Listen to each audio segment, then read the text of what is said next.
ونعوذ بالله من شرور أنفسنا ومن سيئات أعمالنا من يهده الله فلا مضل له ومن يضلل فلا هادي له وأشهد أن لا إله إلا الله وحده لا شريك له وأشهد أن محمدا عبده ورسوله أرسله بالهدى ودين الحق ليظهره على الدين كله ولو كره المشركون اللهم صل على محمد وعلى آل محمد كما صليت على إبراهيم وعلى آل إبراهيم إنك حميد مجيد اللهم بارك على محمد وعلى آل محمد كما باركت على إبراهيم وعلى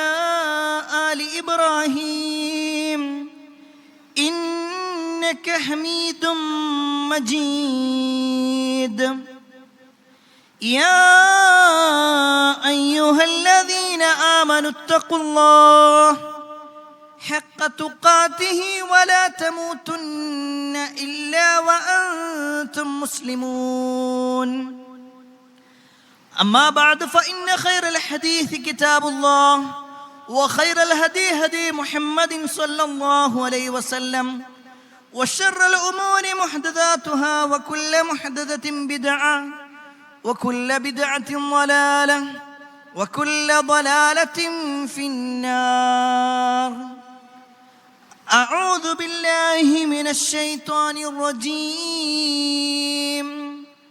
بسم الله الرحمن الرحيم ولقد نصركم الله ببدر وأنتم أذلة فاتقوا الله لعلكم تشكرون يا أيها الناس أوصيكم وإياي أولا بتقوى الله. ഏറെ സ്നേഹധനയരായ സത്യവിശ്വാസികളെ, സഹോദരന്മാരെ, സഹോദരിമാരെ, രക്ഷിതാക്കളെ, അള്ളാഹുവിൻ്റെ വിധിവിലക്കൽ അനുസരിച്ചുകൊണ്ടും പ്രവാചകൻ സ്വല്ലല്ലാഹു അലൈഹി വസല്ലമയുടെ ജീവിതചര്യ പിൻപറ്റിക്കൊണ്ടും ജീവിക്കണമേ എന്ന് ആദ്യമായി എന്നോടും തുടർന്ന് നിങ്ങൾ ഓരോരുത്തരോടും ഉണർത്തുകയാണ്, വസിയ്യത്ത് ചെയ്യുകയാണ്. അള്ളാഹുവിൻ്റെ അപാരമായ അനുഗ്രഹത്താൽ പരിശുദ്ധ റമദാൻ അതിൻ്റെ പകുതിയോടടുത്തിരിക്കുന്നു. അള്ളാഹുവിൻ്റെ അനുഗ്രഹം കൊണ്ട് മാത്രം ഈ കഴിഞ്ഞ ദിവസങ്ങളിലെല്ലാം ഒട്ടേറെ ആരാധനകൾ ചെയ്യാൻ, ഇബാദത്തുകൾ ചെയ്യാൻ ഭാഗ്യം ലഭിച്ചവരാണ് നമ്മളെല്ലാം. അത് നോമ്പാണെങ്കിലും നമസ്കാരമാണെങ്കിലും തറാവീഹാണെങ്കിലും ഖുർആൻ പാരായണമാണെങ്കിലും എന്ന് വേണ്ട എന്തെല്ലാം നന്മകളുണ്ടോ ആ കേട്ട നന്മകളെല്ലാം ജീവിതത്തിൽ ചെറിയ രൂപത്തിലാണെങ്കിൽ പോലും അത് ചെയ്യാനും അതിലൂടെ സ്വർഗം നേടാനും പരിശ്രമിച്ചവരാണ് നമ്മളെല്ലാം. അള്ളാഹു നമ്മളിൽ നിന്നും കബൂൽ ചെയ്യുമാറാവട്ടെ. കഴിഞ്ഞ കുറേ ആഴ്ചകളിൽ റമദാനുമായി ബന്ധപ്പെട്ടുകൊണ്ട് അതിൻ്റെ ഫളായിലുകൾ പലതും നമ്മൾ മനസ്സിലാക്കി. അതിലെ അഹ്കാമുകളുമായി ബന്ധപ്പെട്ടുകൊണ്ടുള്ള കാര്യങ്ങളും വിശദീകരിച്ചു. സ്വാഭാവികമായിട്ടും റമദാൻ എന്ന് പറയുമ്പോൾ അത് ആരാധനകളുടേത് എന്നതിനപ്പുറത്തേക്ക് ചരിത്രപ്രധാനമായ ഒരു സംഭവത്തിനു കൂടി സാക്ഷിയായ ഒരു മാസമാണ് റമദാൻ. ഒരു പക്ഷേ ഒരു മുസ്ലിമിനെ സംബന്ധിച്ചിടത്തോളം അവന്റെ ജീവിതത്തിൽ എന്നും ഓർക്കുന്ന, കേൾക്കുന്ന സമയത്തെല്ലാം അങ്ങേയറ്റം ആവേശം നൽകുന്ന, അവന്റെ മറ്റു ജീവിതങ്ങളെ കുറിച്ചുകൂടി പരിശോധിക്കുമ്പോൾ ഏറെ സന്തോഷം നൽകുന്ന ഒരു വാർത്തയാണ്, ഒരു സംഭവമാണ് ബദറുമായി ബന്ധപ്പെട്ടുകൊണ്ടുള്ള എല്ലാ സംഭവങ്ങളും. ഒരു ന്യൂനപക്ഷമായ മുസ്ലിം ഉമ്മത്ത് വലിയ ഒരു വിഭാഗത്തിനെതിരെ നേടിയതാണ് ബദറിന്റെ ചരിത്രമെങ്കിൽ ആ ബദർ എന്തിനായിരുന്നു എന്നും എന്താണ് അതിന്റെ ചരിത്രമെന്നും ചെറിയ രൂപത്തിലെങ്കിലും ഒരു വിശ്വാസി എന്ന നിലയ്ക്ക് നമ്മൾ മനസ്സിലാക്കേണ്ടതുണ്ട്. പ്രിയപ്പെട്ടവരെ, ബദർ എന്ന് പറഞ്ഞാൽ അത് മക്കയുടെയും മദീനയുടെയും ഇടയിലുള്ള, മദീനയിൽ നിന്ന് ഏകദേശം ഒരു 150 കിലോമീറ്റർ അകലെയുള്ള ഒരു പ്രദേശത്തിന്റെ പേരാണ് ബദർ. ആ ഒരു പേര് ആ പ്രദേശത്തിന് കിട്ടാൻ ഒരുപാട് കാരണങ്ങൾ പണ്ഡിതന്മാർ രേഖപ്പെടുത്തിയിട്ടുണ്ട്. ആ നാട്ടിലുള്ള ഒരു കിണറുമായി ബന്ധപ്പെട്ടുകൊണ്ടാണെന്നും, അതല്ല ബദർ എന്ന് പറയുന്ന ഒരു വ്യക്തിയുമായി ബന്ധപ്പെട്ടുകൊണ്ടാണെന്നും, അതല്ല അവിടെയുള്ള വാണിജ്യ കേന്ദ്രമായതുകൊണ്ട് ആ ഒരു പേരിലേക്കാണ് പണ്ട് മുതലേ അറിയപ്പെട്ടത് എന്നിങ്ങനെ പലതും പറഞ്ഞിട്ടുണ്ട്. എന്നാൽ ഇസ്ലാമിൽ ബദർ ആ ഒരു പ്രദേശത്തിനേക്കാൾ ആ പ്രദേശത്ത് നടന്ന ഒരു യുദ്ധവുമായി ബന്ധപ്പെട്ടുകൊണ്ടാണ്, മുസ്ലിമീങ്ങളുടെ വിജയവുമായി ബന്ധപ്പെട്ടുകൊണ്ടാണ്. എന്നാൽ പ്രിയപ്പെട്ടവരെ, ആ ഒരു ബദറിന്റെ ചരിത്രം വിശദീകരിക്കുന്നതിന് മുമ്പ് നമ്മുടെ നേതാവായ മുഹമ്മദ് മുസ്തഫ സല്ലല്ലാഹു അലൈഹി വസല്ലമയുടെ ജീവിതത്തിലേക്ക് ഒരു തിരിഞ്ഞുനോട്ടം നമുക്ക് ആവശ്യമാണ്. നമുക്കറിയാം, 40-ാമത്തെ വയസ്സുവരെ എല്ലാവരും അംഗീകരിക്കപ്പെട്ട വ്യക്തിത്വമായിരുന്നു. അൽ അമീൻ എന്ന അപരനാമത്തിൽ അറിയപ്പെട്ട ആളായിരുന്നു നമ്മുടെ നേതാവായ അഷ്റഫുൽ ഖൽഖ് മുഹമ്മദ് മുസ്തഫ സല്ലല്ലാഹു അലൈഹി വസല്ലം. എന്നാൽ 40-ാമത്തെ വയസ്സിൽ നുബൂവത്ത് കിട്ടി. പ്രവാചകൻ സല്ലല്ലാഹു അലൈഹി വസല്ലം ഇസ്ലാമിക പ്രബോധനം ആരംഭിച്ചു. അതുവരെ കണ്ണിലുണ്ണിയായ പ്രവാചകൻ അവർക്ക് കണ്ണിലെ കരടായി മാറാൻ തുടങ്ങി. അതുവരെ അൽ അമീൻ വിശ്വസ്തൻ എന്ന് പറഞ്ഞിരുന്ന ആളുകൾ മജ്നൂൻ, ഭ്രാന്തനെന്നും സാഹിറെന്നും മുദ്ര കുത്താൻ തുടങ്ങി. എന്തിനേറെ, പ്രവാചകൻ സല്ലല്ലാഹു അലൈഹി വസല്ലം പ്രബോധനം തുടങ്ങിയത് മുതൽ അങ്ങേയറ്റം മർദ്ദനങ്ങളും അക്രമങ്ങളും പ്രയാസപ്പെടുത്തലുകളും നടത്തിക്കൊണ്ടേയിരുന്നു. അവസാനം പ്രവാചകൻ സല്ലല്ലാഹു അലൈഹി വസല്ലം അള്ളാഹുവിന്റെ കൽപ്പന പ്രകാരം നീണ്ട 13 കൊല്ലത്തെ മക്ക ജീവിതത്തിന് ശേഷം, നുബൂവത്തിന് ശേഷം 13 കൊല്ലം ജീവിച്ചിട്ട് പിന്നെ പ്രവാചകൻ സല്ലല്ലാഹു അലൈഹി വസല്ലം മക്കയിൽ നിന്ന് മദീനയിലേക്ക് ഹിജ്റ പോവുകയാണ്. എന്തിനു വേണ്ടിയായിരുന്നു ഹിജ്റ?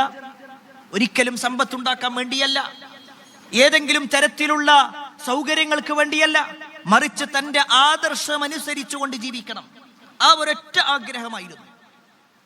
അങ്ങനെ പ്രവാചകൻ സല്ലല്ലാഹു അലൈഹി വസല്ലമയും വിശ്വാസികളും മക്കയിൽ നിന്ന് മദീനയിലെത്തി. സ്വസ്ഥമായി സമാധാനപൂർണമായി അള്ളാഹനെ ആരാധിച്ച് ജീവിക്കണം എന്ന അതിയായ ആഗ്രഹമല്ലാതെ മറ്റൊന്നും അവർക്കുണ്ടായിരുന്നില്ല. എന്നാൽ ശത്രുക്കളെ സംബന്ധിച്ചിടത്തോളം, മക്കക്കാരെ സംബന്ധിച്ചിടത്തോളം അവർക്ക് ആ ഒരു യാത്രയോ നബി സല്ലല്ലാഹു അലൈഹി വസല്ലമയും സഹാബത്തും മദീനയിൽ താമസിക്കുന്നതോ അവർക്ക് ഇഷ്ടമായില്ല. അവർ ഒരു തീരുമാനത്തിൽ എടുക്കുകയാണ്. അവരുടെ തീരുമാനം അബൂ സുഫിയാന്റെ നേതൃത്വത്തിൽ ഒരു കച്ചവട സംഘത്തെ ഷാമിലേക്ക്, അഥവാ ഇന്നത്തെ സിറിയയിലേക്ക് പറഞ്ഞയക്കുകയാണ്.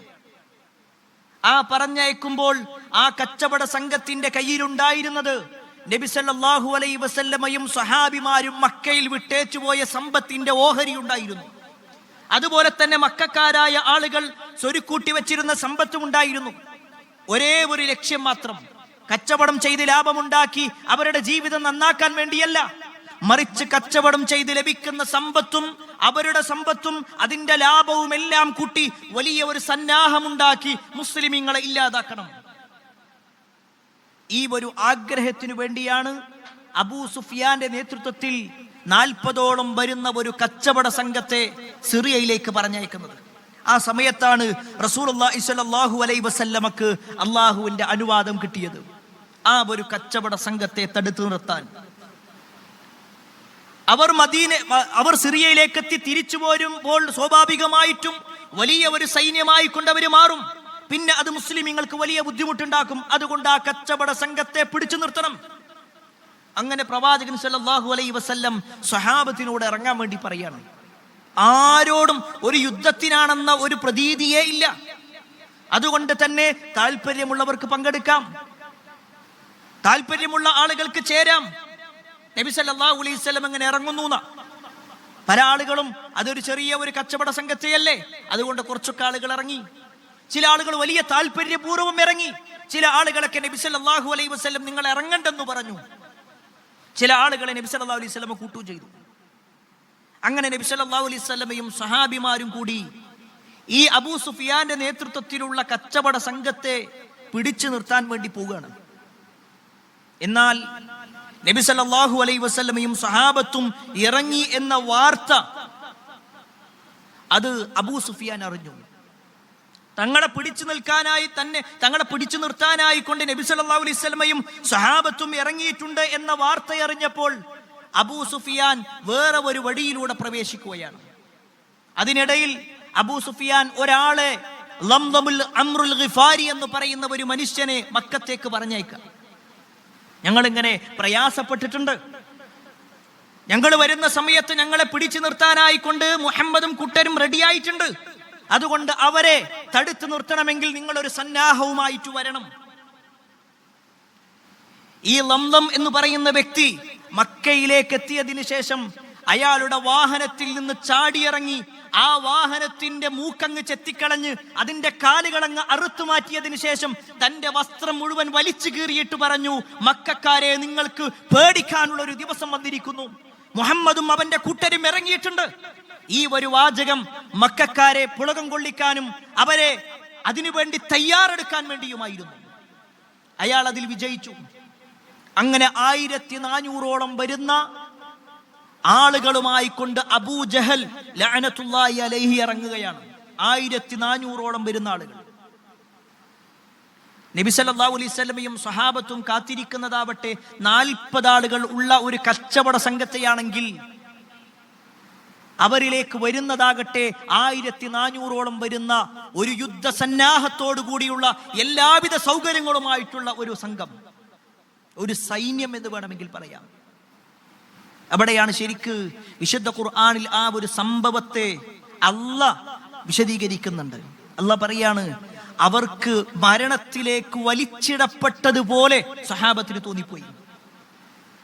40ഓളം വരുന്ന ആളുകളെ പിടിച്ചു നിർത്താൻ വലിയ സൗകര്യങ്ങളൊന്നും ഇല്ലാതെ കേവലം ചില ഒട്ടകങ്ങൾ, 100ഓളം ഒട്ടകങ്ങൾ മാത്രം, അതുപോലെ തന്നെ 2 കുതിരകൾ മാത്രം, 80ഓളം സൗകര്യങ്ങൾ മാത്രം, അല്ലെങ്കിൽ 300 ചില്ലാനം വരുന്ന ആളുകൾ, 300, 313 എന്നും 315 എന്നും 319 എന്നൊക്കെ 300 ചില്ലാനം എന്ന നിലക്കാണ് പണ്ഡിതന്മാർ എണ്ണിയിട്ടുള്ളത്.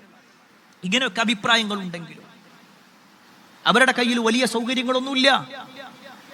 മുനയൊടിഞ്ഞ കുന്തങ്ങളാണുള്ളത്, മൂർച്ചയില്ലാത്ത വാളുകളാണുള്ളത്. അവർക്ക് സഞ്ചരിക്കാനുള്ള സൗകര്യങ്ങൾ പോലും കുറവായിരുന്നു. ചരിത്രത്തിൽ കാണുവാൻ സാധിക്കും, റസൂലുള്ളാഹി സ്വല്ലല്ലാഹു അലൈഹി വസല്ലമയും അതുപോലെ തന്നെ അലി റളിയല്ലാഹു അൻഹുവും മിർസദ് റളിയല്ലാഹു അൻഹുവും കൂടി ഒരു ഒട്ടകപ്പുറത്ത്, 3 ആളും കൂടി ഒട്ടകപ്പുറത്ത് കയറാൻ കഴിയൂല. അപ്പൊ ഒരാൾ ഇങ്ങനെ നടക്കും, മറ്റേ 2 ആളും ഇങ്ങനെ കയറും, പിന്നെ ഇയാൾ കയറും, വേറൊരാൾ ഇറങ്ങും. അങ്ങനെ നബി സല്ലല്ലാഹു അലൈഹി വസല്ലം ഒട്ടകപ്പുറത്ത് നിന്ന് ഇറങ്ങാൻ നിന്നപ്പോ അലി റളിയല്ലാഹു അൻഹു പറയുന്നുണ്ട്, പ്രവാചകരെ, നിങ്ങൾ കയറിക്കോ, ഞങ്ങൾ നടന്നോളാം. നബി സല്ലല്ലാഹു അലൈഹി വസല്ലം പറയുന്നുണ്ട്, നിങ്ങളെക്കാളും ഇതിന് ഞാനും അർഹൻ തന്നെയാണ്. റസൂലുള്ളാഹി സ്വല്ലല്ലാഹു അലൈഹി വസല്ലം ഇറങ്ങി, സ്വഹാബത്തിന്റെ കൂടെ ഇറങ്ങി. അങ്ങനെ നബി സല്ലല്ലാഹു അലൈഹി വസല്ലമയും സ്വഹാബത്തും കാത്തിരിക്കുന്നത് ഈ 40ഓളം വരുന്ന ആളുകളെയാണെങ്കിൽ അവരിലേക്ക് പുറപ്പെട്ടതാകട്ടെ 1400ഓളം വരുന്ന ആളുകൾ. ചരിത്രത്തിൽ കാണുവാൻ സാധിക്കും, നബി സല്ലല്ലാഹു അലൈഹി വസല്ലമയും സ്വഹാബത്തും അങ്ങേയറ്റം ബേജാറിലായി. എന്ത് ചെയ്യണം എന്ന ഒരു ചർച്ച, എന്ത് ചെയ്യണമെന്ന ഒരു ചർച്ചയുണ്ടായി. അതിനിടയിലാകട്ടെ നബി സല്ലല്ലാഹു അലൈഹി വസല്ലമയും സ്വഹാബത്തും ഇന്ന ഭാഗത്താണ് നിൽക്കുന്നത് എന്ന് മനസ്സിലാക്കിയപ്പോ അബൂ സുഫിയാൻ കടൽ തീരത്തുകൂടി വേറെ ഒരു വഴിയിലൂടെ രക്ഷപ്പെടുകയും ചെയ്തു. അബൂ സുഫിയാനും കൂട്ടരും രക്ഷപ്പെട്ടു എന്നറിഞ്ഞപ്പോ അബൂ ജഹലിന്റെ കൂട്ടരിൽ 1400ഓളം വരുന്ന ആളുകളിൽ 400ഓളം ആളുകൾ അക്നസ് ബിൻ ശരീഖ് എന്ന് പറയുന്ന അവരുടെ നേതാവിന്റെ കൂടെയുള്ള ആളുകളായിരുന്നു, അയാളുടെ ഗോത്രത്തിൽപ്പെട്ടവരായിരുന്നു. അക്നസ് പറഞ്ഞു, നമ്മൾ വന്നത് അബൂ സുഫിയാനെയും കൂട്ടരെയും രക്ഷപ്പെടുത്താൻ വേണ്ടിയാണ്. അവര് രക്ഷപ്പെട്ടു, ഇനി നമ്മൾ എന്ത് ചെയ്യേണ്ടതില്ല, യുദ്ധത്തിന് ഇറങ്ങേണ്ടതില്ല.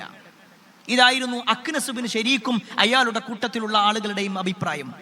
എന്നാൽ അബൂ ജഹൽ ലഅനത്തുല്ലാഹി അലൈഹി അവിടുന്ന് ഒരു പ്രഖ്യാപനം നടത്തുന്നുണ്ട്. തീർച്ചയായും നിങ്ങൾക്ക് തിരിച്ചു പോകാം.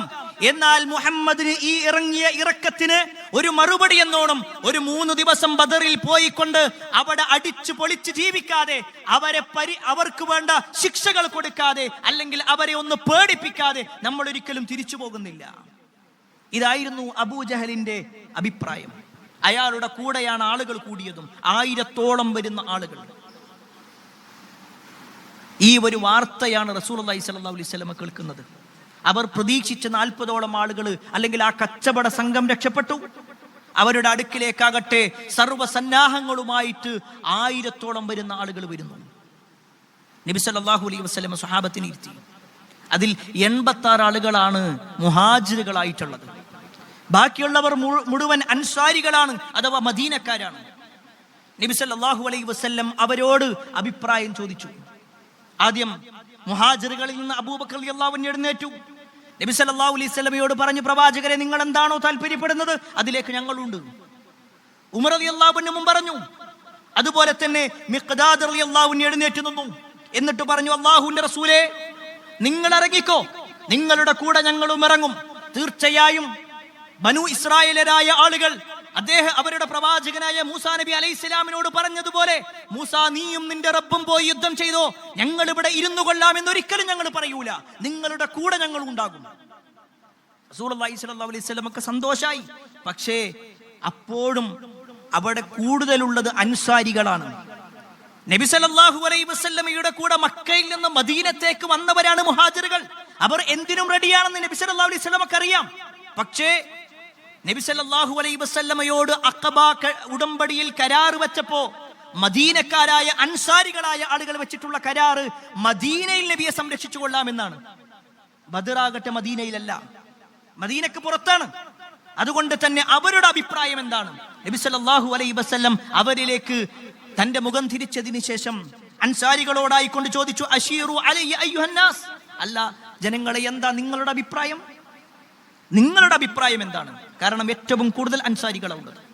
ആ സമയത്ത് അൻസാരികളുടെ കൂട്ടത്തിൽ നിന്ന് സഅദ് ബിൻ മുആദ് റളിയല്ലാഹു അൻഹു എഴുന്നേറ്റു. എന്നിട്ട് പറഞ്ഞു, അല്ലാഹുവിന്റെ റസൂലേ, ഞങ്ങളുടെ കാര്യത്തിലാണോ നിങ്ങൾക്ക് സംശയം? ഞങ്ങളൊന്നുമല്ലാത്ത ആളുകളായിരുന്നു, ഈ ദീനിനെ കുറിച്ച് അറിയാത്തവരായിരുന്നു, പരസ്പരം പോരടിച്ചുകൊണ്ട് ജീവിച്ച ആളുകളായിരുന്നു ഞങ്ങൾ. പക്ഷേ നിങ്ങൾ ഞങ്ങളിലേക്ക് വന്നു, ഞങ്ങൾക്ക് ഇസ്ലാമിനെ പറഞ്ഞു തന്നു, ഞങ്ങൾ ഇസ്ലാം സ്വീകരിച്ചു. എങ്കിൽ പ്രവാചകരെ, ആർത്തിരമ്പുന്ന തിരമാലകൾ കണക്കെയുള്ള ആ കടലിലേക്ക് ഇറങ്ങാൻ വേണ്ടി നിങ്ങൾ പറഞ്ഞാലും ശരി, നിങ്ങളുടെ കൂടെ ഞങ്ങൾ ഉണ്ടാകും. മറ്റൊരു ഹദീസിൽ കാണുവാൻ സാധിക്കും, ബറഖുൽ ഗമാദിലേക്ക് നിങ്ങൾ ഇറങ്ങാലും ഞങ്ങൾ വരും. ബറഖുൽ ഗമാദ് എന്ന് പറഞ്ഞാൽ അറേബ്യയിൽ ഉണ്ടായിരുന്ന ഒരു മരുഭൂമി പ്രദേശമാണ്, ഏറ്റവും കൂടുതൽ വിഷജീവികളുള്ള ഒരു സ്ഥലം. പക്ഷേ അവിടേക്ക് നബിയെ നിങ്ങൾ പറയാണ്, നിങ്ങൾ അങ്ങോട്ട് പോകണമെന്ന് പറഞ്ഞാൽ ഞങ്ങൾ റെഡിയാണ്, ഞങ്ങളുടെ കാര്യത്തിൽ നിങ്ങളൊരു പേടിയും വേണ്ട. റസൂലുള്ളാഹി സ്വല്ലല്ലാഹു അലൈഹി വസല്ലമക്ക് സന്തോഷമായി. പ്രവാചകൻ സ്വല്ലല്ലാഹു അലൈഹി വസല്ലം അല്ലാഹുവിനെ സ്തുതിച്ചു. എന്നിട്ട് ഇറങ്ങണം. അവര് നേരെ ചെല്ലുന്നത് ബദറിന്റെ ഭാഗത്തേക്കായിരുന്നു. ആ ബദറിന്റെ ഭാഗത്തേക്ക് ചെന്നു. ഹിജ്റ 2-ാം വർഷം റമദാൻ മാസം 16 രാത്രി, അഥവാ വ്യാഴാഴ്ച രാത്രിയാണ് അവരെത്തുന്നത്. അവിടെ നബി സല്ലല്ലാഹു അലൈഹി വസല്ലം ആദ്യം ഒരു സ്ഥലം കാണിച്ചു. നമുക്ക് ഇവിടെ തമ്പടിക്കാം എന്ന് പറഞ്ഞു. ഇന്ന ഒരു ഭാഗം കാണിച്ചുകൊണ്ട് എല്ലാവരും ഇവിടെ തമ്പടിക്കാം, ഇവിടെ നമുക്ക് നിൽക്കാം എന്ന് പറയാം.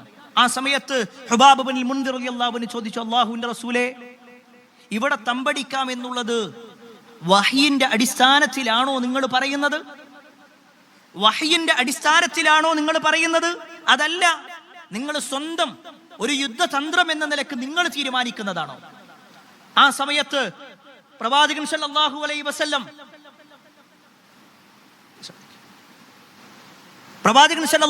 വസല്ലം ആ ഒരു വ്യക്തിയോട്, ആ ഹുബാബ് ബിൻ മുൻദിർ റളിയല്ലാഹു അൻഹുവിനോട് പറയുന്ന ഒരു വാചകമുണ്ട്. ഇത് വഹയിന്റെ അടിസ്ഥാനത്തിലല്ല, ഞാൻ എൻ്റെ ഒരു അഭിപ്രായം പറയാണ്. ആ സമയത്ത് ഹുബാബ് ബിൻ മുൻദിർ റളിയല്ലാഹു അൻഹു പറഞ്ഞു, പ്രവാചകരെ, എന്നാൽ അപ്പുറത്തൊരു സ്ഥലമുണ്ട്, ഇതിനേക്കാൾ ഉത്തമമായ ഒരു സ്ഥലമാണ്. ആ ഉത്തമമായ സ്ഥലത്തേക്ക് നമുക്ക് പോകാം. കാരണം ഇവിടെ ഒരു പക്ഷേ ശത്രുക്കൾ ആക്രമിക്കാനും ഒരു മഴ പെയ്താൽ പ്രയാസപ്പെടാനും സാധ്യതയുണ്ട്. അങ്ങനെ പ്രവാചകൻ സല്ലല്ലാഹു അലൈഹി വസല്ലമ ഹുബാബ് റളിയല്ലാഹു അൻഹുവിന്റെ അഭിപ്രായ പ്രകാരം ഒരു ഭാഗത്തേക്ക് നീങ്ങി. അവിടെ തമ്പടിച്ചു. മുസ്ലിമീങ്ങളാണ് നേരത്തെ എത്തിയത്. അവിടെ അവര് തമ്പടിച്ചു, എല്ലാ സൗകര്യങ്ങളും റെഡിയാക്കി, അവർക്ക് വേണ്ട വെള്ള സൗകര്യങ്ങളൊക്കെ റെഡിയായി. അതിനിടയിൽ അള്ളാഹുവിന്റെ അങ്ങേയറ്റത്തെ അനുഗ്രഹം എന്നോണം ഒരു മഴയും പെയ്തു. വിശുദ്ധ ഖുർആനിൽ കാണുവാൻ സാധിക്കും, അല്ലാഹു സുബ്ഹാനഹു തആല അവർക്ക് നൽകിയ ഒരുപാട് അനുഗ്രഹങ്ങളിൽ ഒരു അനുഗ്രഹമായിരുന്നു ബദറിന്റെ തലേ ദിവസം പെയ്ത മഴ. മുസ്ലിമീങ്ങളാകട്ടെ 150ഓളം കിലോമീറ്റർ യാത്ര ചെയ്തിട്ട് അതിൽ പലരും നോമ്പുകാരുണ്ട്, നോമ്പില്ലാത്തവരുമുണ്ട്. അവർ യാത്ര ചെയ്ത് ക്ഷീണിച്ചവശരായി വന്നപ്പോ അല്ലാഹു സുബ്ഹാനഹു തആല ഒരു അനുഗ്രഹത്തിന്റെ മഴ, ഒരു കുളിർമയുടെ മഴ അത് അവർക്ക് നൽകി. അവർക്ക് വലിയ സന്തോഷമായി. അവർ ബദറിന്റെ ഭാഗത്തുള്ള കിണറുകളൊക്കെ അവരുടെ ഭാഗത്തേക്ക് നീക്കി, അല്ലെങ്കിൽ അതിന്റെ ഭാഗത്ത് അവർ പോയി നിന്നു. ശത്രുക്കൾ കുറച്ച് കഴിഞ്ഞിട്ടാണ് എത്തുന്നത്. അവരെ സംബന്ധിച്ചിടത്തോളം അവർക്ക് കുടിക്കാനുള്ള വെള്ളത്തിന് വേണ്ടി അവർ പരസ്പരം പോരടിക്കാൻ തുടങ്ങി, പരസ്പരം തർക്കിക്കാൻ തുടങ്ങി, അവർക്കിടയിലുള്ള ചർച്ചകൾ നടക്കാൻ തുടങ്ങി. ഈ സമയത്ത് റസൂലുള്ളാഹി സ്വല്ലല്ലാഹു അലൈഹി വസല്ലം സ്വഹാബത്തിനോട് പറഞ്ഞു, നിങ്ങൾ ഒന്ന് കുറച്ചു നേരം വിശ്രമിച്ചോളി. സഹാബിമാരെല്ലാവരും വിശ്രമിക്കാൻ പോയി. അതിനുശേഷമുള്ള സംഭവം മഹാനായ അബൂബക്കർ സിദ്ദീഖ് റളിയല്ലാഹു അൻഹു പറയുന്നുണ്ട്. എല്ലാവരും വിശ്രമിക്കാൻ വേണ്ടി പോകുന്നു. പക്ഷേ പ്രവാചകൻ സ്വല്ലല്ലാഹു അലൈഹി വസല്ലം വുദൂ എടുത്തുകൊണ്ട് നമസ്കരിക്കാൻ തുടങ്ങി. പ്രവാചകൻ സ്വല്ലല്ലാഹു അലൈഹി വസല്ലം പ്രാർത്ഥിക്കാൻ തുടങ്ങി. പ്രവാചകൻ സ്വല്ലല്ലാഹു അലൈഹി വസല്ലം തന്റെ 2 കൈകളും ഉയർത്തിക്കൊണ്ട് അല്ലാഹുവിനോട് പ്രാർത്ഥിച്ചുകൊണ്ടേയിരുന്നു. പ്രവാചകന്റെ കൈകൾ വിറക്കുന്നു. പ്രവാചകൻ അണിഞ്ഞിട്ടുള്ള ഷോൾ താഴേക്ക് വീഴുന്നു. അബൂബക്കർ റളിയല്ലാഹു അൻഹു പറയാണ്, ഞാൻ അതിങ്ങനെ എടുത്തു വെച്ചുകൊണ്ടേയിരുന്നു, പ്രവാചകന്റെ ഷോൾഡറിൽ വെച്ചുകൊണ്ടേയിരുന്നു. പിന്നെയും പ്രവാചകൻ കരയും. നബി സല്ലല്ലാഹു അലൈഹി വസല്ലം സുജൂദ് ചെയ്ത ഭാഗങ്ങളൊക്കെ നനഞ്ഞിട്ടുണ്ടായിരുന്നു പ്രവാചകന്റെ കണ്ണീര് കാരണത്താൽ. ആർക്കു വേണ്ടിയാണ് നബി സല്ലല്ലാഹു അലൈഹി വസല്ലം കരഞ്ഞത്? ഈ ഒരു ഉമ്മത്ത് പരീക്ഷിക്കപ്പെടരുത് എന്ന ഒറ്റ ഉദ്ദേശത്തിൽ റസൂലുള്ളാഹി സ്വല്ലല്ലാഹു അലൈഹി വസല്ലം പ്രാർത്ഥിച്ചുകൊണ്ടേയിരുന്നു. ആ സമയത്ത് ശത്രുക്കളാവട്ടെ അവർ പരസ്പരം അങ്ങോട്ടും ഇങ്ങോട്ടും ചില ചാരന്മാരെ പറഞ്ഞയക്കുന്നുണ്ട്. മുസ്ലിമീങ്ങൾ ഇവിടുന്ന് അങ്ങോട്ട് പോകുന്നുണ്ട്, അവർ എത്രത്തോളം ഉണ്ടെന്ന് അറിയാൻ വേണ്ടി. കാരണം കൃത്യമായിട്ട് അറിയൂല, നബി സല്ലല്ലാഹു അലൈഹി വസല്ലമക്ക് മറഞ്ഞ കാര്യങ്ങൾ അറിയാൻ കഴിയൂല. അതുകൊണ്ട് തന്നെ ഒരാളെ പറഞ്ഞയക്കാണ്, അവരെ എത്ര ആൾക്കാരുണ്ട് എന്ന് അന്വേഷിക്കാൻ. അങ്ങനെ തിരിച്ചു വന്നു. ഏകദേശം മനസ്സിലായി 1000 ആളുകളുണ്ട് എന്നുള്ളത്. എന്നാൽ മുസ്ലിമീങ്ങളുടെ ഭാഗത്തേക്കും വന്നു ചില ആളുകൾ. അവർ വന്നിട്ട് അവരുടെ കൂട്ടത്തിലുള്ള ആളുകളോട് ചില കാര്യങ്ങൾ പറയുന്നുണ്ട്. മുസ്ലിങ്ങളുടെ ഭാഗത്തേക്ക് വന്നത് ഉമൈർ ബിൻ വഹബ് എന്ന് പറയുന്ന വ്യക്തിയായിരുന്നു. ഉമൈർ ബിൻ വഹബ്, ഉമൈർ മുസ്ലിമീങ്ങളുടെ ഭാഗത്ത് ഇങ്ങനെ ചുറ്റിക്കറങ്ങി ഒരു ചാരനായി കൊണ്ടാ വരുന്നത്. മുസ്ലിമീങ്ങളുടെ കയ്യിൽ എന്തെല്ലാം ഉണ്ട് എന്നൊക്കെ നോക്കിയതിന് ശേഷം ഉമൈർ ബിൻ വഹബ് തിരിച്ചു ചെല്ലുമ്പോ ശത്രുക്കളായ ആളുകൾ കാത്തു നിൽക്കുകയാണ്. അവര് ഉമൈറിനെ വിളിച്ചു. ഉമൈർ എങ്ങനെയുണ്ട്? ഉമൈർ പറഞ്ഞു, പേടിക്കാനൊന്നുമില്ല. അവരാകട്ടെ 300 ചില്ലാനം വരുന്ന ആളുകളെ ഉള്ളൂ. അവരുടെ കൈകളിലാകട്ടെ മുനയൊടിഞ്ഞ കുന്തങ്ങളും മൂർച്ചയില്ലാത്ത വാളുകളും മാത്രമുള്ളത്. അവർക്ക് സൗകര്യങ്ങൾ വളരെ കുറവാണ്. ഇത് കേട്ടപ്പോ ശത്രുക്കൾക്ക് വല്ലാത്ത സന്തോഷമായി. കാരണം നമ്മൾ 1000 ആളുകളുണ്ട്, അവർ 300 ഉള്ളൂ. നമ്മുടെ കയ്യിൽ എല്ലാ സൗകര്യങ്ങളും ഉണ്ട്, അവരുടെ കയ്യിൽ ഒന്നുമില്ല. ആ സമയത്ത് ഉമൈർ ബിൻ വഹബ് പറയുന്ന ഒരു വാചകമുണ്ട്. ശത്രുക്കളെ സംബന്ധിച്ചിടത്തോളം അവരുടെ തലയിലേക്ക് ഒരു ഇടുത്തി വീടുന്ന രൂപത്തിലായിരുന്നു അത്. ഉമൈർ പറയാണ്, അവർ 300 ചില്ലാനം വരുന്ന ആളുകളെ ഉള്ളൂ. പക്ഷേ ഞാൻ അവിടെ ചെന്ന സമയത്ത് ഈ സ്വഹാബിമാരെന്ന് പറയുന്ന മുസ്ലിമീങ്ങൾ അവർ മുഹമ്മദിനോട് കാണിക്കുന്ന സ്നേഹങ്ങൾ കണ്ടപ്പോ, അവർക്ക് അവരുടെ ദീനിനോടുള്ള ഇഷ്ടം കണ്ടപ്പോ ഒരു കാര്യം ഉറപ്പാണ്, അവരിൽ ഒരാൾ മരിക്കണമെങ്കിൽ നിങ്ങളിലെ ഒരാളെ കൊന്നിട്ടല്ലാതെ അവരിൽ ഒരാൾ മരിക്കൂല. നിങ്ങളിലെ ഒരാളെ കൊന്നിട്ടല്ലാതെ അവരിൽ ഒരാൾ മരിക്കൂല. ഇത് കേട്ടതും ശത്രുക്കൾക്ക് ബേജാറായി.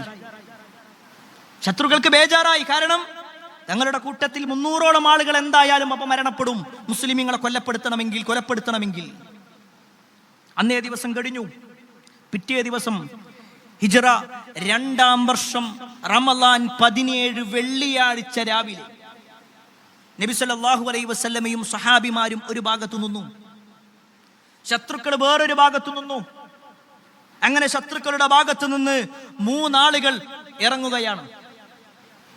ആ സമയത്ത് റസൂലുള്ളാഹി സ്വല്ലല്ലാഹു അലൈഹി വസല്ലമ തന്റെ ജീവിതത്തിൽ നടത്തുന്ന ചില പ്രവർത്തനങ്ങൾ നമുക്ക് കാണാൻ പറ്റും. ആ ഒരു സുബഹിന്റെ സമയത്ത് പോലും ചില സംഭവങ്ങൾ ഉണ്ടാകുന്നുണ്ട്. പ്രവാചകൻ സല്ലല്ലാഹു അലൈഹി വസല്ലമ ആളുകളെ തയ്യാറാക്കി നിർത്തുന്ന സമയത്ത് റസൂലുള്ളാഹി സ്വല്ലല്ലാഹു അലൈഹി വസല്ലമയുടെ അടുക്കലേക്ക് സഅദ് ബിൻ മുആദ് റളിയല്ലാഹു അൻഹു വന്നു.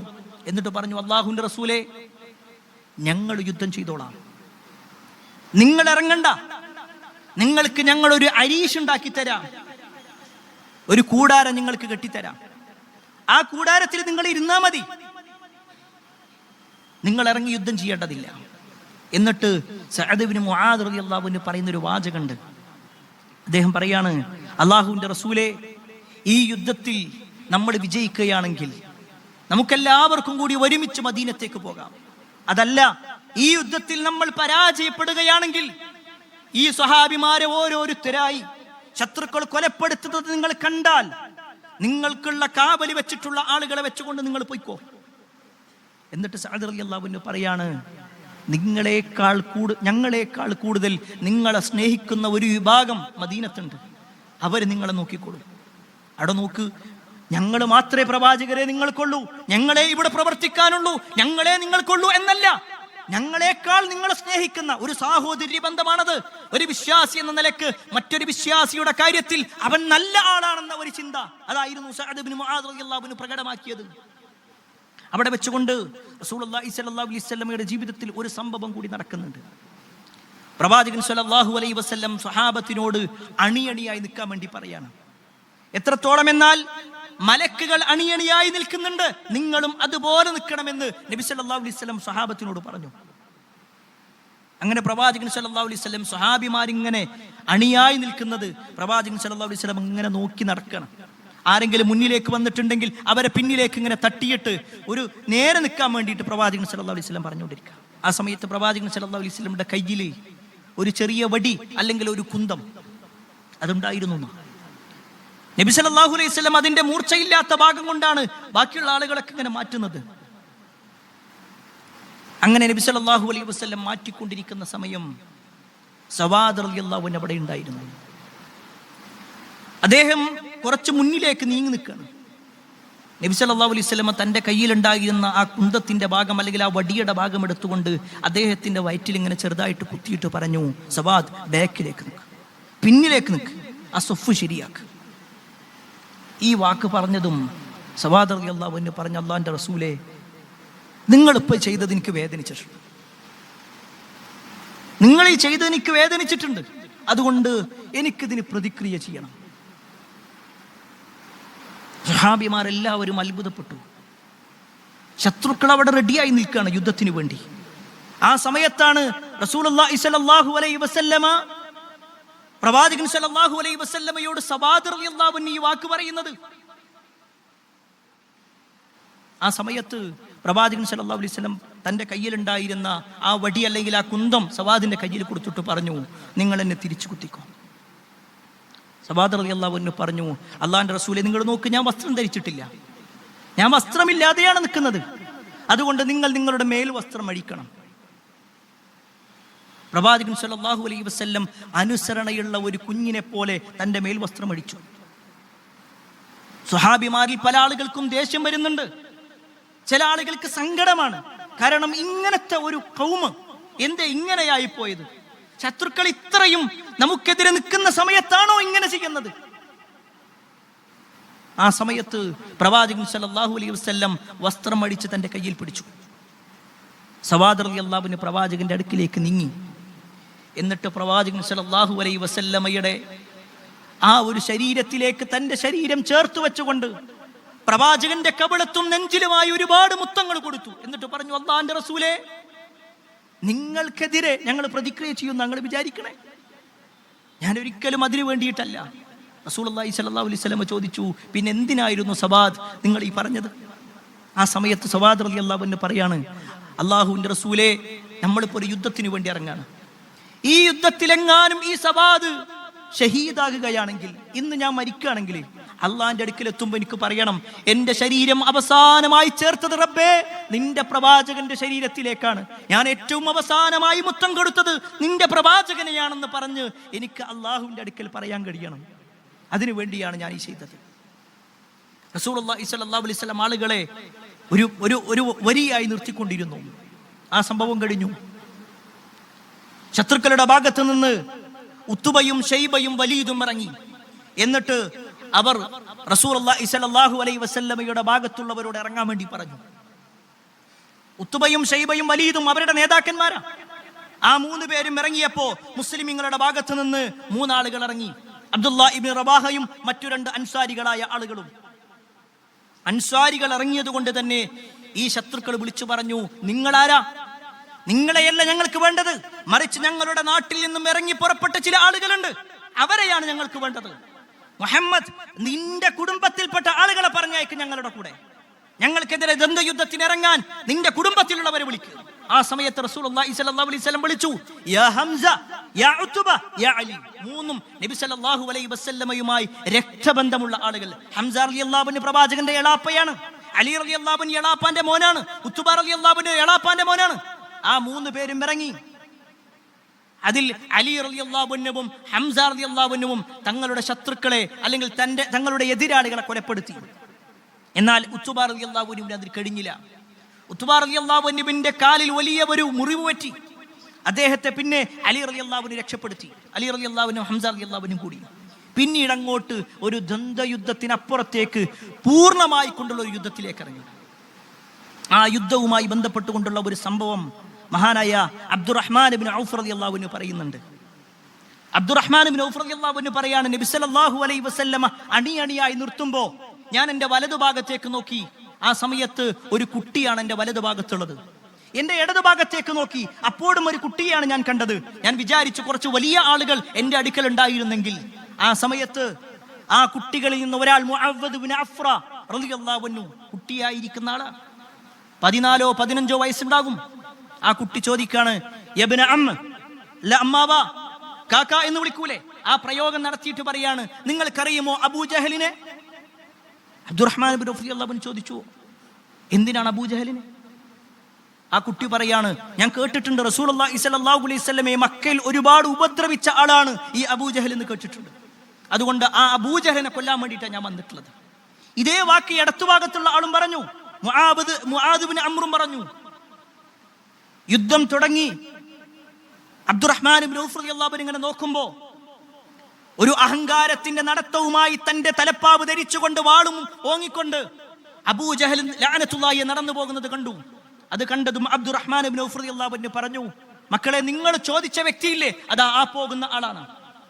അദ്ദേഹം പറഞ്ഞു തീർന്നതും ഈ 2 കുട്ടികളും അങ്ങോട്ട് പോയി. അതിൽ ആരാണ് ആദ്യം വെട്ടിയതെന്ന് അറിയൂല. പിന്നീട് ബിലാൽ ഇബ്നു റബാഹ് റളിയല്ലാഹു അൻഹു കൂടി ചെന്നിട്ടാണ് അബൂജഹലിന്റെ തലയെറുക്കുന്നത്. പ്രിയപ്പെട്ടവരെ, എന്തിനായിരുന്നു ഈ യുദ്ധം? ഈ യുദ്ധം മുസ്ലിമീങ്ങളെ സംബന്ധിച്ചിടത്തോളം വിജയമായിരുന്നു. മുസ്ലിമീങ്ങളിൽ നിന്ന് 14 ആളുകൾ ഷഹീദായെങ്കിൽ ശത്രുക്കളുടെ ഭാഗത്ത് നിന്ന് 70 ആളുകൾ കൊല ചെയ്യപ്പെടുകയും 70ഓളം ആളുകളെ ബന്ദികളാക്കി പിടിക്കുകയും ചെയ്തു. നമ്മൾ കേട്ടിട്ടുണ്ട് ബദറും ബദരീങ്ങളും. ബദർ എന്ന് പറഞ്ഞാൽ ഈ യുദ്ധമാണെങ്കിൽ, ബദരീങ്ങൾ എന്നുള്ളത് ആ യുദ്ധത്തിൽ പങ്കെടുത്ത അല്ലെങ്കിൽ ആ യുദ്ധ സമാനമായ ആ രംഗങ്ങളിൽ അതേ ഒരു പ്രതിഫലം ലഭിക്കുന്ന ആളുകളുണ്ട്. എന്തിനാണ് പ്രിയപ്പെട്ടവരെ ബദർ യുദ്ധം ഉണ്ടായത്? രാഷ്ട്രീയപരമായ തർക്ക, ഏതെങ്കിലും രാജ്യങ്ങൾ തമ്മിലുള്ള അതിർത്തി തർക്കത്തിന്റെ പേരില, അല്ലെങ്കിൽ ഏതെങ്കിലും സാമ്പത്തികമായ ക്രമക്കേടുമായി ബന്ധപ്പെട്ടുകൊണ്ടുള്ള ചർച്ചയുടെ അടിസ്ഥാനത്തില? നമ്മളൊക്കെ കേൾക്കുന്നുണ്ടല്ലോ, ഇനി ഇതാ ഒരു 16 ആയി കഴിഞ്ഞാൽ നമ്മുടെ നാട്ടിലൊക്കെ പ്രത്യേകം ആ ബദറിനെ സ്മരിക്കുന്ന ബദർ ദിനങ്ങളായിക്കൊണ്ട് സംഘടിപ്പിക്കാറുള്ളത്. എന്നാൽ എന്തിനായിരുന്നു ബദർ? ഇന്ന് വരെ പല ആളുകളും അത് വിശദീകരിച്ചിട്ടില്ല. ഇത്തരത്തിൽ ഒരുപാട് പ്രോഗ്രാമുകൾ നടത്തുന്നവർ പോലും അത് വിശദീകരിക്കാറില്ല. എന്തിനായിരുന്നു ബദർ എന്ന് ചോദിച്ചാൽ ഒരൊറ്റ ഉത്തരം മാത്രം, ആദർശപരമായിരുന്നു. ആദർശത്തിന് വേണ്ടിയായിരുന്നു. നബി സല്ലല്ലാഹു അലൈഹി വസല്ലമയും സഹാബത്തും പറഞ്ഞു, അല്ലാഹനെ മാത്രമേ ആരാധിക്കാൻ പാടുള്ളൂ. എന്നാൽ അബൂജഹലും കൂട്ടരും പറഞ്ഞു, അല്ലാഹനെയും വിളിക്കുക, അല്ലാഹു അല്ലാത്തവരെയും വിളിക്കുക. ഇത് ഞാൻ വെറുതെ പറയുന്നതല്ല, മറിച്ച് ബദറിന്റെ സമയത്ത് റസൂലുള്ളാഹി സ്വല്ലല്ലാഹു അലൈഹി വസല്ലമ പ്രാർത്ഥിച്ചത് അല്ലാഹുവിനോടായിരുന്നു. നബി സല്ലല്ലാഹു അലൈഹി വസല്ലമയുടെ പ്രാർത്ഥന ഹദീസിൽ കാണുവാൻ സാധിക്കും. അല്ലാഹുമ്മ അൻജിസ്ലി മാ വഅത്തനി, അല്ലാഹുമ്മ ആതി മാ വഅത്തനി. അല്ലാഹുവേ, നീ ഞങ്ങൾക്ക് വാഗ്ദാനം നൽകിയത് ഞങ്ങൾക്ക് നീ നൽകണമേ. നബി സല്ലല്ലാഹു അലൈഹി വസല്ലമ കരഞ്ഞു പ്രാർത്ഥിക്കണം. ബദറിൽ നബി സല്ലല്ലാഹു അലൈഹി വസല്ലം പ്രാർത്ഥിച്ചത് അല്ലാഹുവിനോട്. എങ്കിൽ ബദറിലേക്ക് വരുന്നതിന് മുമ്പ് കഅബയുടെ കില്ല പിടിച്ചുകൊണ്ട് ശത്രുക്കളുടെ നേതാവായ മുശ്രിക്കുകളുടെ നേതാവായ അബൂ ജഹൽ ലഅനത്തുല്ലാഹി അലൈഹി നടത്തുന്ന ഒരു പ്രാർത്ഥനയുണ്ട്. ഹദീസുകളിൽ കാണുവാൻ സാധിക്കും. അയാൾ പ്രാർത്ഥിച്ചു അത്രേ, അല്ലാഹുമ്മൻസുർ അഅലൽ ജുൻദൈൻ, അല്ലാഹുവേ ഈ രണ്ട് സൈന്യത്തിൽ ഏറ്റവും ഉന്നതമായതിനെ നീ വിജയിപ്പിക്കണേ. അല്ലാഹു അക്രമൽ ഫിഅതൈൻ, രണ്ടെണ്ണത്തിൽ ഏറ്റവും ആദരവുള്ളതിനെ നീ വിജയിപ്പിക്കണേ. ഒരുപാട് പ്രാർത്ഥന അയാളും നടത്തി. അബൂജഹൽ പ്രാർത്ഥിച്ചത് അള്ളാഹിനോട്, മുഹമ്മദ് നബി സല്ലല്ലാഹു അലൈഹി വസല്ലം പ്രാർത്ഥിച്ചത് അള്ളാഹിനോട്. ഇതെന്റെ വാചകമല്ല. അവര് പ്രാർത്ഥിച്ചു, അള്ളാഹിനോട് പ്രാർത്ഥിച്ചു. പിന്നെ എന്തിനായിരുന്നു യുദ്ധം? രണ്ടു കൂട്ടർക്കും ഒരുമിച്ച് പോയാ പോരെ? റസൂലുള്ളാഹി സ്വല്ലല്ലാഹു അലൈഹി വസല്ലം പറഞ്ഞു, അള്ളാഹനെ മാത്രമേ വിളിക്കാൻ പാടുള്ളൂ, വേറെ ഒരാളെയും വിളിക്കാൻ പാടില്ല. എന്നാൽ അബൂജഹലോ അള്ളാനെയും വിളിക്കും. അള്ളാഹു അല്ലാതെ അവർ ആരാധിച്ചിരുന്ന പലരുമുണ്ട്. അതിൽ ലാത്തയുണ്ട്, ഉസ്സയുണ്ട്, മനാത്തയുണ്ട്, യഊസുണ്ട്, യഊഖുണ്ട്, നസ്റുണ്ട്, ഇബ്രാഹിം നബിയുണ്ട്, ഇസ്മായിൽ നബിയുണ്ട്. മുമ്പ് കഴിഞ്ഞുപോയ നല്ലവരായ ആളുകൾ, അവരൊക്കെ നമ്മളെ സഹായിക്കും. അവരുടെയൊക്കെ ഒരുപാട് സഹായങ്ങൾ നമുക്ക് കിട്ടും. ഇതായിരുന്നു അവരുടെ വിശ്വാസം. നിങ്ങൾക്കറിയില്ലേ റസൂലുള്ളാഹി സ്വല്ലല്ലാഹു അലൈഹി വസല്ലമയുടെ ഉപ്പാനെ കുറിച്ച്? എന്താ നബി സല്ലല്ലാഹു അലൈഹി വസല്ലമന്റെ ഉപ്പാന്റെ പേരെന്താ? നമുക്ക് എല്ലാവർക്കും അറിയാം, അബ്ദുള്ള. അബ്ദുള്ള എന്ന വാക്കിന്റെ അർത്ഥം എന്താണെന്നറിയോ? അള്ളാഹുവിന്റെ അടിമ. നബി സല്ലല്ലാഹു അലൈഹി വസല്ലം ആമിനയുടെ ഗർഭത്തിലായിരിക്കെ പിതാവായ അബ്ദുള്ള മരണപ്പെടുന്നുണ്ട്. നബി സല്ലല്ലാഹു അലൈഹി വസല്ലമക്ക് 40-ാമത്തെ വയസ്സിലാണ് നുബുവത്ത് കിട്ടുന്നത്. നബി സല്ലല്ലാഹു അലൈഹി വസല്ലമക്ക് 40 വയസ്സിൽ നുബുവത്ത് കിട്ടിയിട്ട് പിന്നെയല്ല വാപ്പാക്ക് പേരിടുന്നത്. മറിച്ച് അതിനു മുമ്പേ നബിന്റെ വാപ്പാന്റെ പേര് അബ്ദുള്ള എന്നാണെങ്കിൽ നബിന്റെ വല്ലിപ്പയായ അബ്ദുൽ മുത്തലിബ് അള്ളയായി കണ്ടത് ആരെയാ? ആ റബ്ബിനെ ആരാധിക്കണം എന്നാ നബി സല്ലല്ലാഹു അലൈഹി വസല്ലം പറഞ്ഞത്. ആ റബ്ബിനോട് പ്രാർത്ഥിക്കണം എന്നാ പറഞ്ഞത്. എന്നാൽ അപ്പോഴാണ് അവർ പറയുന്ന ചില ന്യായങ്ങളുണ്ട്. അള്ളാഹു അല്ലാത്തവരെ വിളിച്ചു പ്രാർത്ഥിക്കുന്ന ആളുകൾ പറയുന്ന ന്യായം അള്ളാഹു വിശുദ്ധ ഖുർആനിലൂടെ പറയാ. സൂറത്തു ഗാഫിറിലെ 3-ാമത്തെ ആയത്ത്, അലാ ലില്ലാഹി ദീനുൽ ഖാലിസ് വല്ലദീന ഇത്തഖദൂ മിൻ ദൂനിഹി ഔലിയാ മാ നഅബുദുഹും ഇല്ലാ ലിയുഖർരിബൂനാ ഇലല്ലാഹി സുൽഫാ. എത്ര സുന്ദരമായിട്ട് അല്ലാഹു പറയുന്നത്. അല്ലാഹു അല്ലാതെ മറ്റുള്ളവരെ വിളിച്ചു പ്രാർത്ഥിക്കുന്ന ആളുകൾ പറയുന്ന ന്യായം അല്ലാഹു പറയാ. ഓര് പറയുന്ന ന്യായം, അല നിങ്ങൾ അറിയണം, ലില്ലാഹി ദീനുൽ ഖാലിസ്, പരിപൂർണമായ കീഴ്വണക്കം അത് അല്ലാഹുവിന് മാത്രമാണ്. എന്നിട്ട് പറയാണ്, വല്ലദീന ഇത്തഖദൂ മിൻ ദൂനിഹി ഔലിയാ, അല്ലാഹ്ക്ക് പുറമെ ഔലിയാക്കന്മാരെ സ്വീകരിക്കുന്നവർ. നേരെ ശ്രദ്ധിച്ചോളി, എന്റെ വാചകല്ല, ഖുർആനിൽ പറയാ. വല്ലദീന, ഒരു കൂട്ടം ആളുകൾ, ഇത്തഖദൂ, അവർ സ്വീകരിക്കുന്നു, മിൻ ദൂനിഹി, മിൻ ദൂനില്ലാ, അല്ലാഹ്ക്ക് പുറമെ അവർ സ്വീകരിക്കുന്നു, ഔലിയാ, ഔലിയാക്കന്മാരെ, രക്ഷാധികാരികളെ അവർ സ്വീകരിക്കുന്നു. എന്നിട്ട് അവർ പറയുന്ന ന്യായം എന്താ? മാ നഅബുദുഹും ഇല്ലാ ലിയുഖർരിബൂന ഇലല്ലാഹി സുൽഫാ. മാ നഅബുദുഹും, ഞങ്ങൾ അവരെ ആരാധിക്കുന്നില്ലാന്ന്. ഇല്ലാ ലിയുഖർരിബൂന ഇലല്ലാഹി സുൽഫാ, അല്ലാഹുവിലേക്ക് അടുപ്പം കിട്ടാൻ വേണ്ടിയിട്ടാ, അല്ലാഹുവിലേക്ക് അടുപ്പിക്കാൻ വേണ്ടിയിട്ട്. അല്ലാതെ അവർക്ക് സ്വയം കഴിവുണ്ട് എന്നോ അവർ പടച്ചോനാണെന്നോ ഞങ്ങൾക്ക് വിശ്വാസമല്ല. ഇതാണ് പണ്ടുണ്ടായിരുന്ന മക്കയിലെ മുശ്രിക്കുകൾ അടക്കമുണ്ടായിരുന്ന മുശ്രിക്കുകൾ പറഞ്ഞതെങ്കിൽ ഇന്ന് എങ്ങനത്തെ ആളുകളാ? നേർക്ക് നേരെ കേരളത്തിലെ കോഴിക്കോട് ജില്ലയിൽ മരണപ്പെട്ടു പോയ വ്യക്തിയാണ് ഞങ്ങളുടെ പടച്ചോൻ എന്ന് പച്ച മലയാളത്തിൽ പറഞ്ഞു നടക്കുന്ന, പാടി നടക്കുന്ന ഒരു ഖൗമിലാണ് നമ്മളുള്ളത്. എന്നിട്ടെന്താ പറച്ചില്? ഞങ്ങൾ അല്ലാഹനെ തന്നെ ആരാധിക്കുന്നത്. പ്രിയപ്പെട്ടവരെ, സ്വയം പരിശോധിക്കുകയാണ്. ഞാൻ ഈ പറഞ്ഞ ആയത്ത് ഖുർആനിലുണ്ടോ? ഇങ്ങനെ വിളിച്ച് പ്രാർത്ഥിക്കുന്ന ആളുകളുടെ അടുക്കലേക്ക് ഈ ഖുർആനിന്റെ ആയത്തുമായിട്ട് ചെല്ലുക. എന്നിട്ട് ചോദിക്കുക, ഇങ്ങനൊരു അർത്ഥം ഇതിനുണ്ടോ? അല്ലെങ്കിൽ ഇതിന്റെ അർത്ഥം എന്താ? ഞാൻ പറയുന്നത് തെറ്റാണോ നിങ്ങൾക്ക് പരിശോധിക്കാം. അതേപോലെ തന്നെ മുശ്രിക്കുകളുടെ ന്യായങ്ങളിൽ മറ്റൊന്ന്, സൂറത്ത് യൂനുസിലുള്ള 18-ാമത്തെ ആയത്ത് അവർ പറയും, വയഅബ്ദൂന മിൻ ദൂനില്ലാ, അല്ലാഹ്ക്ക് പുറമെ മറ്റുള്ളവർ വിളിച്ചു പ്രാർത്ഥിക്കുന്ന ആളുകൾ, മാ ലാ യദുർറുഹും വലാ യൻഫഉഹും, നിങ്ങൾക്ക് ഉപകാരമോ ഉപദ്രവമോ നേടിത്തരാത്തവരാണ്.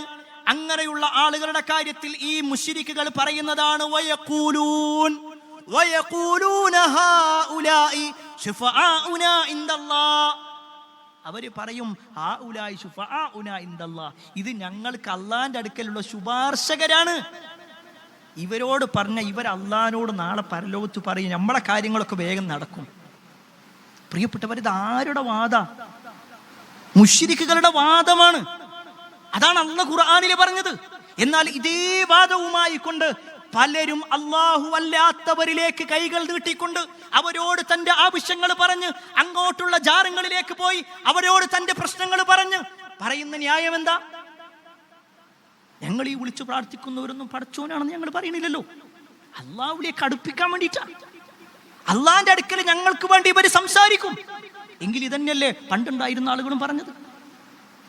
അങ്ങനെയുള്ളവർക്കെതിരാണ് റസൂലുള്ളാഹി സ്വല്ലല്ലാഹു അലൈഹി വസല്ലം യുദ്ധം ചെയ്തത്. അങ്ങനെയുള്ളവർക്കെതിരായിരുന്നു ബദറെങ്കിൽ ഖേദകരമെന്ന് പറയട്ടെ, ആ ബദരീങ്ങളായ ആളുകളെയാണ് ഇന്ന് പല ആളുകളും വിളിച്ചു പ്രാർത്ഥിക്കുന്നത്. അല്ലേ? ബദർ മാലയും ബദർ മൗലിദൊക്കെ നമ്മൾ കേട്ടിട്ടുണ്ടാകും. അതിലുള്ള വാക്കുകൾ എന്താ? എന്ത് ബുദ്ധിമുട്ടുണ്ടെങ്കിലും ശരി, ബദരീങ്ങളുടെ ബറക്കത്തിനാൽ തുണ റബ്ബന. എന്തെല്ലാം കാര്യങ്ങൾ, ഓരോ കാര്യങ്ങൾ എണ്ണി എണ്ണി പറഞ്ഞിട്ട് പറയാണ് ബദരീങ്ങളുടെ ബറക്കത്തിനാൽ തുണ റബ്ബന. ബദരീങ്ങളുടെ ബറക്കത്ത് കൊണ്ട് പടച്ചോൻ ഇത് മാറ്റിത്താ. അത് ഏതൊക്കെ കാര്യങ്ങളാ? രോഗം മാറ്റിത്തരാൻ വേണ്ടി ബദരീങ്ങളോട് ചോദിക്കുന്നവരുണ്ട്. എന്നാ കേട്ടോ പ്രിയപ്പെട്ടവരെ, ബദരീങ്ങളിൽപ്പെട്ട 3 ആളുകളെ ഞാൻ നിങ്ങൾക്ക് പരിചയപ്പെടുത്തി തരാം. 3 ആളുകൾ. ഒന്ന് മുആദ് റളിയല്ലാഹു അൻഹു, മറ്റൊന്ന് ബിലാൽ റളിയല്ലാഹു അൻഹു, മറ്റൊന്ന് അബൂ ഉബൈദ ആമിർ ഇബ്നുൽ ജറാഹ് റളിയല്ലാഹു അൻഹു. ഈ 3 പേരും ബദരീങ്ങളാണ്. അബൂ ഉബൈദ റളിയല്ലാഹു അൻഹു സ്വന്തം ബാപ്പാന്റെ തലയർത്ത ആളാ ബദർ. അങ്ങനത്തെ ആളാണ് അബൂ ഉബൈദ. എന്നാൽ ഈ അബൂ ഉബൈദയും മുആദ് റളിയല്ലാഹു അൻഹുവും ബിലാൽ റളിയല്ലാഹു അൻഹുവും വഫാത്താകുന്നത് എങ്ങനെയാണെന്നറിയോ? പ്ലേഗ് പിടിപെട്ടിട്ട്, പകർച്ചവ്യാധി പിടിപെട്ടിട്ടാണ് മരിക്കണത്. സിറിയയിലെ അംബാസ് എന്ന് പറയുന്ന പ്രദേശത്ത് തുടങ്ങിയ പകർച്ചവ്യാധിയിൽ 25,000 അല്ലെങ്കിൽ 30,000-ഓളം ആളുകൾ ഷഹീദായപ്പോ ആ കൂട്ടത്തിൽ ഈ 3 സ്വഹാബിമാരുണ്ട്. ഇവർ ബദരീങ്ങളാണേനും. ഈ ബദരീങ്ങളോടാണ് നമ്മളെ പനി മാറ്റിത്തരാനും കുട്ടിന്റെ അസുഖം മാറ്റിത്തരാനും പറയുന്നത്. ബദരീങ്ങളോട് ചോദിച്ചാൽ ആപത്തുകളിൽ നിന്ന് രക്ഷ കിട്ടുമെന്നാണെങ്കിൽ ബദരീങ്ങളുടെ നേതാവായ മുഹമ്മദ് മുസ്തഫ സല്ലല്ലാഹു അലൈഹി വസല്ലം ഈ ബദർ കഴിഞ്ഞ് പിറ്റത്തെ കൊല്ലം നടന്ന ഉഹുദ് യുദ്ധം, ആ യുദ്ധത്തിൽ ശത്രുക്കൾ ഉണ്ടാക്കിയ കുടിയിൽ പ്രവാചകൻ വീണു. പ്രവാചകന്റെ പല്ല് പൊട്ടി. പ്രവാചകൻ സല്ലല്ലാഹു അലൈഹി വസല്ലമയുടെ നെറ്റി പൊട്ടി രക്തം വരാൻ തുടങ്ങി. ആപത്ത് സംഭവിച്ചു. അതിനുശേഷമാണ് ഒരു ജൂതപ്പെണ്ണ് നബി സല്ലല്ലാഹു അലൈഹി വസല്ലമക്ക് കൊടുത്തത് വിഷം പുരട്ടിയ ഭക്ഷണം. വിഷം കൊടുത്തത് അപ്പോഴാ. നബി സല്ലല്ലാഹു അലൈഹി വസല്ലമക്ക് പ്രയാസം ഉണ്ടായില്ലേ? വേണ്ട, പ്രവാചകൻ സല്ലല്ലാഹു അലൈഹി വസല്ലമയെ മാറ്റിവെച്ചാൽ ആ ബദറിൽ പങ്കെടുത്ത ഉമർ ഇബ്നുൽ ഖത്താബ് റളിയല്ലാഹു അൻഹു എങ്ങനെയാ ഷഹീദാവുന്നത്? പള്ളിയിലേക്ക് വരുന്ന സമയത്താണ് അബൂ ലൂലത്തുൽ മജൂസി എന്ന് പറയുന്ന ശത്രു കൊലപ്പെടുത്തുന്നത്. ആപത്തല്ലേ? പ്രയാസങ്ങളല്ലേ? അലി റളിയല്ലാഹു അൻഹു ബദറിൽ ആദ്യമായി ഇറങ്ങിയാളാ. ആ അലി റളിയല്ലാഹു അൻഹു എങ്ങനെയാ കൊല ചെയ്യപ്പെടുന്നത്? അബ്ദുറഹ്മാൻ ഇബ്നു മുൽജിം എന്ന് പറയുന്ന വ്യക്തിയാണ് സുബഹ് നമസ്കാരത്തിന് വേണ്ടി വരുന്ന അലി റളിയല്ലാഹു അൻഹുവിനെ കൊലപ്പെടുത്തുന്നത്. ഇവരൊക്കെ പ്രയാസങ്ങൾ ഏറ്റു മരണപ്പെട്ട ആളുകളാ. എന്നിട്ട് ഇവരെ പോലുള്ള ആളുകളെ വിളിച്ചിട്ടാ നമ്മൾ പറയണത് നിങ്ങളുടെ ബറക്കത്ത് കൊണ്ട് നമ്മളെല്ലാം ഇന്ന പ്രയാസങ്ങളൊക്കെ മാറ്റിത്തരണേ. സുബ്ഹാനല്ലാഹ്, അല്ലാഹു മുസ്തആൻ.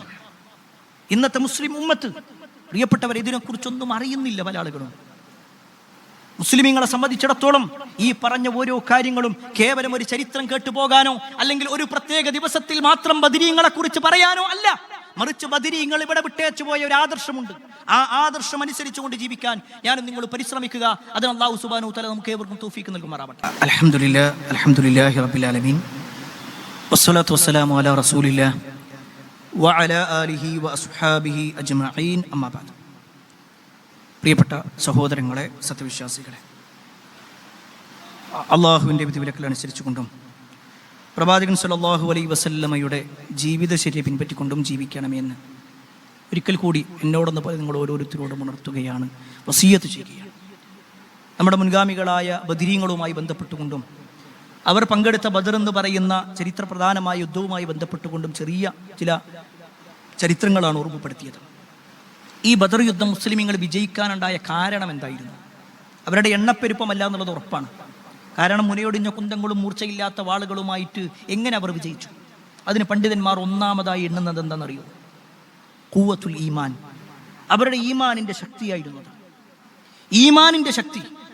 ഏതൊരു കാര്യത്തിനു വേണ്ടിയും അള്ളാഹ് എന്നെ സഹായിക്കുമെന്നുള്ള ആ ഒരു ഉത്തമമായ ധൈര്യം. അതിനു വേണ്ടിയിട്ടാണ് അവരിറങ്ങിയത്. അതുകൊണ്ട് തന്നെയാണ് അവർ തങ്ങളുടെ മുന്നിൽ ആരാണെന്ന് നോക്കിയിട്ടില്ല. അള്ളാന്റെ ദീനിനെതിരാണോ എങ്കിൽ അവനെതിരെ ഞാൻ നിൽക്കും. ചരിത്രത്തിൽ കാണുവാൻ സാധിക്കും, ബദർ യുദ്ധത്തിൽ അബൂബക്കർ സിദ്ദീഖ് റളിയല്ലാഹു അൻഹു മുസ്ലിമീങ്ങളുടെ ഭാഗത്തും അദ്ദേഹത്തിന്റെ മകനായ അബ്ദുറഹ്മാൻ ശത്രുക്കളുടെ ഭാഗത്തുമായിരുന്നു. ആ യുദ്ധം കഴിഞ്ഞ് കുറെ കാലം കഴിഞ്ഞ് അബ്ദുറഹ്മാൻ പിന്നെ ഇസ്ലാമിലേക്ക് വരുന്നുണ്ട്.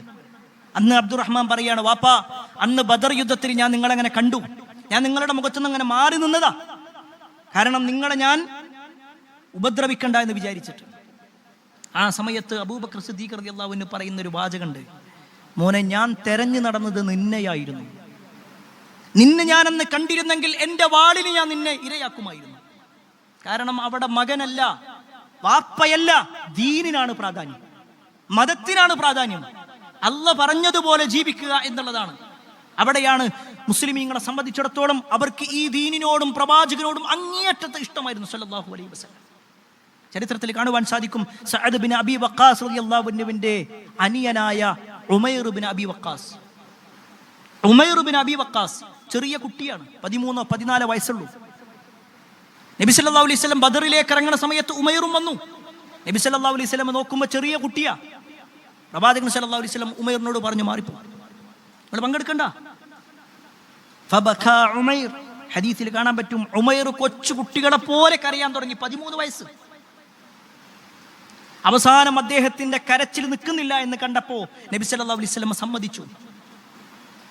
ഹദീസിൽ കാണാൻ പറ്റും, പിന്നീട് ഇങ്ങനെ പോകുന്ന സമയത്തൊക്കെ ഉമൈർ റളിയല്ലാഹു അൻഹു ഇങ്ങനെ മാറി മാറി നടക്കുക. ഇത് സഅദ് റളിയല്ലാഹു അൻഹു കണ്ടു. സഅദ് റളിയല്ലാഹു അൻഹു ചോദിച്ചു, എന്താണ് നീ ഇങ്ങനെ ഉമൈറെ മാറി മാറി നിൽക്കുന്നത്? അനിയനോട് ചോദിക്കാണ് ജ്യേഷ്ഠൻ. ആ സമയത്ത് പറഞ്ഞു, പ്രവാചകൻ എന്നെ സമ്മതിച്ചിട്ടുണ്ട്, ഇനി ചിലപ്പോൾ കണ്ടു കഴിഞ്ഞാൽ തിരിച്ചു പോകാൻ വേണ്ടി പറഞ്ഞാലോ, അതുകൊണ്ട് എന്നോട് പങ്കെടുക്കണ്ട എന്ന് പറയോ എന്നുള്ള പേടിയിലാണ്. ബദർ യുദ്ധത്തിന്റെ ആ സമയത്ത് ഈ ഉമൈറിന്റെ ഒരു ചരിത്രം പ്രിയപ്പെട്ടവരെ നമ്മൾ കേൾക്കണം. ഉമൈർ റളിയല്ലാഹുവിന്റെ കയ്യിൽ വാളുണ്ട്. പക്ഷെ ആ വാൾ ഒരു പക്ഷേ ശത്രുക്കളുടെ കൂടെ യുദ്ധം ചെയ്യുമ്പോൾ വെട്ടുന്ന സമയത്ത് കയ്യിൽ നിന്നും തെന്നിപ്പോകാം. അങ്ങനെ തെന്നിപ്പോകാതിരിക്കാൻ വേണ്ടി ഒരു സ്ട്രാപ്പ് ചുറ്റാറുണ്ട് യുദ്ധം ചെയ്യുന്ന ആളുകൾ. അത് ചുറ്റാൻ 13 വയസ്സുള്ള ഉമൈറിന് അറിയൂല. ഉമൈർ കാക്കാന്റെ അടുത്തേക്ക് വന്നു. കാക്കാനോട് പറഞ്ഞു, കാക്ക, ഇതൊന്നും എനിക്ക് കെട്ടിത്തരുമോ? സഅദ് റളിയല്ലാഹു അൻഹു അത് കെട്ടിക്കൊടുക്കാണ്. കയ്യില് ആ വാള് പിടിച്ച് ബലം പഠിപ്പിച്ചു കൊടുക്കാണ്.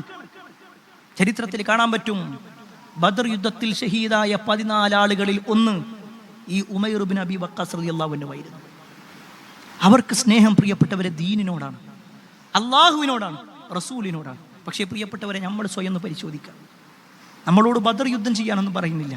പക്ഷേ സുബഹിന്റെ സമയത്തൊന്ന് എണീക്കാൻ, ദുഹറിന്റെ സമയത്തൊന്ന് പള്ളിയിലേക്ക് വരാൻ, ആ ഒരു ചൂട് പോലും താങ്ങാൻ കഴിയാത്ത നമ്മളാണ് ബദരീങ്ങളുടെ കൂടെ നമ്മളും സ്വർഗത്തിലെത്തുമെന്ന് പ്രതീക്ഷിക്കുന്നത്. നമ്മുടെ സമ്പത്തിന്റെ ഒരു ഓഹരി കൊടുക്കാൻ, സക്കാത്ത് കൊടുക്കാൻ വേണ്ടി പറയുമ്പോൾ, സ്വതക്ക കൊടുക്കാൻ വേണ്ടി പറയുമ്പോൾ, തന്റെ സമ്പത്ത് മുടുക്കൻ അള്ളാഹുവിന്റെ മാർഗത്തിലേക്ക് കൊടുത്ത സ്വഹാബത്തിന്റെ കൂടെ സ്വർഗത്തിലെത്തുമെന്നാണ് നമ്മൾ വിചാരിക്കുന്നത്. ഒന്നും കൊടുക്കാതെ നമ്മൾ, ഞാൻ ആരെയും കുറ്റപ്പെടുത്താനല്ല കേട്ടോ, നമ്മുടെ സ്വന്തത്തോട് പരിശോധിക്കുക. അവരൊക്കെ കയറിയ സ്വർഗത്തിലേക്കാണ് നമ്മളെത്താനുള്ളതെങ്കിൽ ഇപ്പോഴുള്ള നമ്മുടെ പ്രവർത്തനം കൊണ്ട് നമുക്ക് നേടിയെടുക്കാൻ സാധിക്കുന്നതാണോ സ്വർഗം എന്ന് പരിശോധിക്കാം. അല്ലാഹു സുബ്ഹാനഹു വ തആല നമുക്കെല്ലാം സ്വർഗം നൽകുമാറാവട്ടെ. ഒരുപാട് ആളുകൾ പ്രാർത്ഥന കൊണ്ട് വസിയത്ത് നൽകിയിട്ടുണ്ട്. എല്ലാവരുടെയും പ്രാർത്ഥന അല്ലാഹു സ്വീകരിക്കുമാറാവട്ടെ. നാളെ പരലോകത്ത് അല്ലാഹു സുബ്ഹാനഹു വ തആല ബദരീങ്ങളെ സ്വർഗത്തിലേക്ക് പ്രവേശിപ്പിക്കുമ്പോൾ അവരുടെ കൂടെ സ്വർഗത്തിലെത്താനുള്ള തൗഫീഖ് അല്ലാഹു നമുക്കെല്ലാം നൽകുമാറാവട്ടെ. അല്ലാഹുമ്മ ഗഫിൽ മുഅ്മിനീന വൽ മുഅ്മിനാത്ത് വൽ മുസ്ലിമീന വൽ മുസ്ലിമാത്ത് അൽഹയാഹി മിൻഹും വൽ അംവാത്ത് ഇന്നക മുജീബു ദഅവാതി യാ ഖാദിൽ ഹജാത്ത്. اللهم اجرنا من النار اللهم اجرنا من النار اللهم اجرنا من النار ربنا آتنا في الدنيا حسنة وفي الآخرة حسنة وقنا عذاب النار آمين آمين برحمتك يا أرحم الراحمين والحمد لله رب العالمين. Peace Radio, tuned to reality.